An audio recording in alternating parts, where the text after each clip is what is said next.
Good morning, my friends. Welcome to this episode of Healing Your Codependency. Excited to have you here. Today, we're going to be jumping into the 3 essential transformations that set you free from your people-pleasing impulse. We're going to explore transformation number 1 today. If you're new to me, you're looking for help with codependency, with people-pleasing, with perfectionism, you're looking to discover your confident and powerful self, you're in the right place, because that's what I do. I turn codependents into their powerful, confident, satisfied selves in their lives. So people-pleasing is our big focus right now, because the people-pleasing transformed 6-week experience course is happening here in about a week and a half. If you're watching this currently, if you're watching this in the future, check it out below, and you can get into the on-demand version right now. My friends, people-pleasing, first of all, what is it? Why are we doing it? What's going on there? So people-pleasing is an expression of what's called the fawning response or fawning reflex in the nervous system. The body chooses fawning when it feels it cannot escape a threat or defeat a threat in some form. It says, well, I'm dependent on this person. I'm dependent on this resource. I can't get rid of them. I won't survive. I can't escape, or I won't survive. And I can't get them to change. I can't advocate. I can't fight for a change because they don't respond to it. So the body's like, what do? I'm dependent on them. I need them. What's my next option? Well, next option is typically fawning. And fawning means I am now going to suppress myself.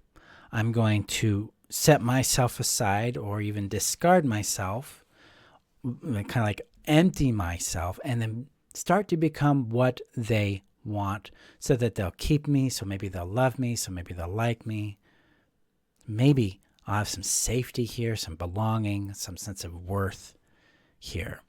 And if you're a child, if you're an adult that was a child that grew up in highly narcissistic or high control family units or cultural or community systems, you fawned. I mean, you're here learning about codependency, which means you're very experienced in fawning, because codependency is an expression of fawning, and people-pleasing is one of those behavior patterns that emerge from it. So people-pleasing is this idea of becoming really likable to someone so that they will not reject you, they won't be disappointed in you, they won't have hurt feelings. We take on an enormous amount of responsibility for how they feel, for how they perceive things. We also deeply discard our own emotional center, our own emotional wisdom, our intuition, our limits, our boundaries, and we develop an automatic yes impulse to requests and opportunities, which lead us to anxiety, to burnout, to exceeding our limits, to emptiness and a lack of fulfillment, because we're really not satisfied with what's going on in these things. They're not aligned for us. They're not nurturing for us. We like the rush we get, that little peptide hit when we say yes, when we are wanted or needed by someone, or we could do something for someone.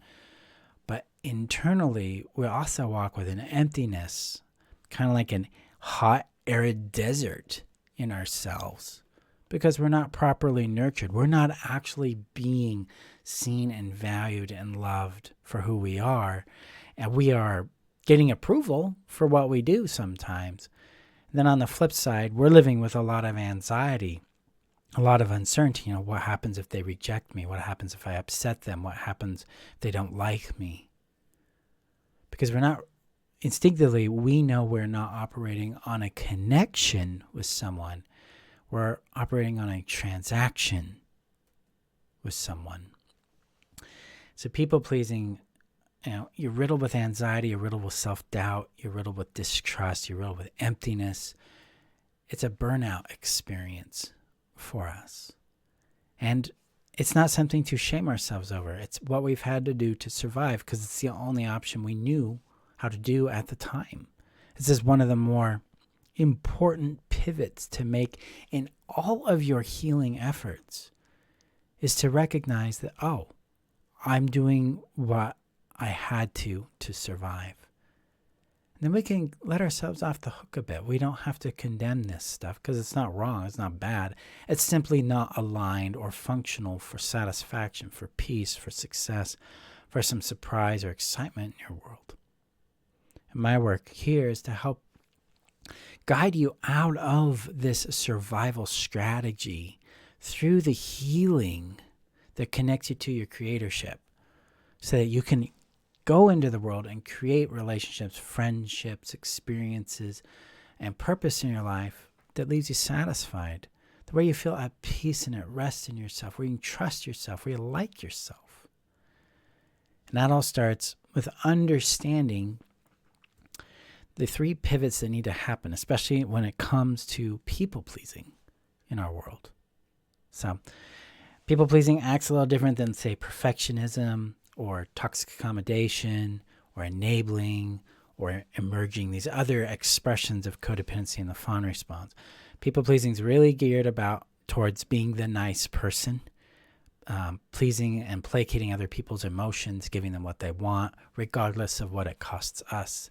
And again, it leads to that anxiety and to that burnout. So what does a people-pleaser need to do in order to transition into what I call self-authority? Because self-authority is the opposite of codependency. We're no longer fawning. We're in a strong, clear, advocating position for ourselves. That's our first major milestone in healing codependency, is to exit the survival phase and enter the healing phase through self-authority. So self-authority is the ability to direct yourself, to direct your own choices and actions, utilize your resources in ways that work for you, and to have an anchorship in your own sovereignty, your own power, and your own worth.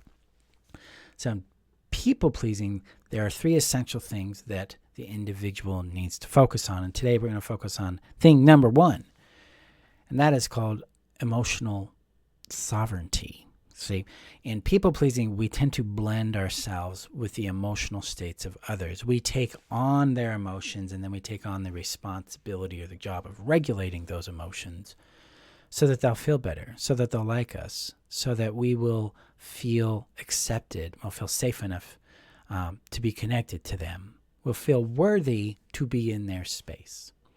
As a reformed people-pleaser myself, that's something that I saw myself doing all the time. I still have the impulse in my head that says, make them feel better. Nope. That nope comes from sovereignty, emotional sovereignty. So what is emotional sovereignty? It is the experience of having a distinct emotional separation from other people. I have my feelings, they have their feelings, and I don't have to take on their feelings. I don't have to fix how they feel in order for me to be safe, for me to be okay, for me to be worthy. That emotional sovereignty gives us space to breathe, space to connect to ourselves, to understand what we want in the situation, to actually hear our own voice. So if someone makes a request of us, rather than having the instant yes, we pause. We go, I don't want to do that. So you say no. And then you have the capacity to deal with the tolerance of disappointing them, the discomfort that comes with that. Emotional sovereignty allows you to maintain your boundaries. I know for people-pleasing, I was always overriding my boundaries. It taught me to distrust myself. Emotional sovereignty says I can trust myself. I can keep my boundaries despite how they feel. I can risk connection in exchange for my sovereignty, my boundaries. I'd rather keep my boundaries and lose a connection that doesn't respect them. That's the pivot we make in shifting from people-pleasing to self-authority. Because in self-authority, I know I can get what I need. I can resource myself. I may not know how to do it, but I know it's available for me, and I'll learn how to do it. So this first transformation that happens for a people-pleaser, moving from people-pleasing to their self-authority, it's your emotional sovereignty. It's being willing to acknowledge that I have feelings that matter, that are different from other people's feelings, and to acknowledge that their feelings are over there. That just because someone feels something about something, whether it's me or someone else, there's my boofa, my kitty, I don't have to change that. I don't have to do anything about it. Now, if they're having feelings about me in some way, I've upset them, they feel upset by something I did, they feel hurt, I can acknowledge that without taking on the burden of changing it. I can say, hey, I see what you're feeling. I understand that. And maybe I don't change anything.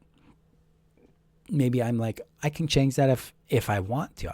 See, the beauty in self-authority is someone can be disappointed in what I chose or not like what I did, and I don't have to change it. I get a chance to check in with myself and say, no, that's me. That's how it's going to be. I know it sucks. I'm here to listen. I can empathize with you. But this is where we're at. It's rough right now. I still love and care about you, and I'm here to listen. Self-authority allows us to have that kind of sovereignty so that the relationships we have are deeply honest, deeply clear, so that we're not dealing with the other aspect of people-pleasing, which is I'm discovering I don't really like this and I want to change it, and now I've got to go through this very painful experience of changing things up because I've chosen something and persisted in something I didn't want. My friends, she's checking the thing. My friends, the future here, the gift in this, it's breaking free from codependency, breaking free from people-pleasing, allows us to develop those honest, clear relationships that stick around because they're innately aligned with who we are and what we need and what we want in our world. So, my friends, that first transformation, emotional sovereignty, moving from being blended with other people's emotions, moving into the emotional separation and sovereignty, that the emotional space of me and them, and having a space between, so you can detect what you feel, detect what you think, and choose accordingly based on what matters to you. You want help with this? This is what the people-pleasing transformation course is all about. We'll do this over 6 weeks. I'm going to teach you how to, one, detect your people-pleasing identity so that you can begin to unblend from it and connect with your sovereign, aligned identity, the confident identity within you. Second thing I'm going to teach you how to do is build a lot of capacity and tolerance for the discomfort we feel, the anxiety we feel in disappointing people and being rejected and in standing in our own space, our own separateness. And I'm going to teach you how to soothe that too, so that it doesn't, constantly have to be there. Instead, it can become easier and easier to be in that space, more soothing, more comforting, more empowering for you.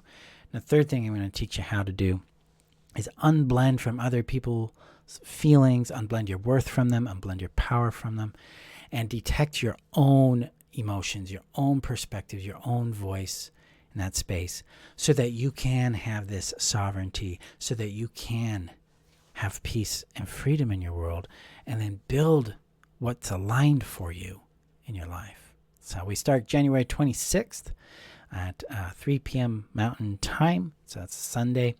The enrollment is below if you're listening or if you're watching on YouTube or Facebook. Or you can go to healyourcodependency.com and click there on the enrollment page for People Pleasing Transformed. Come join us.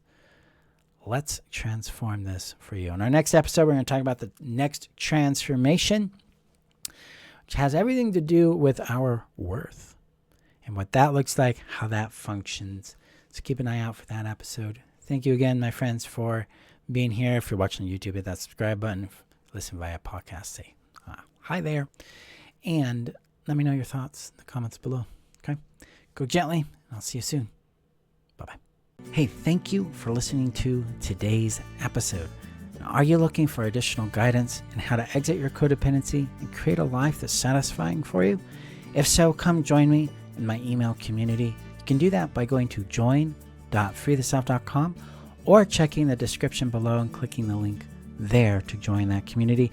You will receive more mentorship and guidance from me on how to navigate the 3 phases of thriving beyond codependency, those phases being survival, healing, and creation, as well as opportunities to join my courses, workshops, and other trainings that I offer throughout the year. So come join us there, and I will see you in our email community. Bye-bye.